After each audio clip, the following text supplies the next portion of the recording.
Yo me di cuenta en un momento que, me acuerdo, estaba así en la pista de baile y empiezo a mirarle la cara a todos. Y empiezo a ver que todos estaban fingiendo de que estaban muy felices. Estaban como riéndose, tomando y fingiendo que estaban felices, pero en realidad no estaban felices, porque vos le mirabas bien la cara y no estaban felices.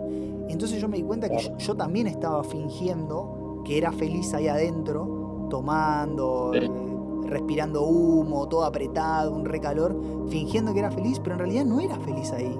¿Entendés? Es lo que te digo, era más feliz en esa jodita en el barrio, con mis amigos del barrio, sí. tomando un vino o cualquier cosa, no sé, o no tomando nada, lo que sea, pero bailando y cagándote de la risa y estando ahí en ese momento, era más feliz que en el boliche.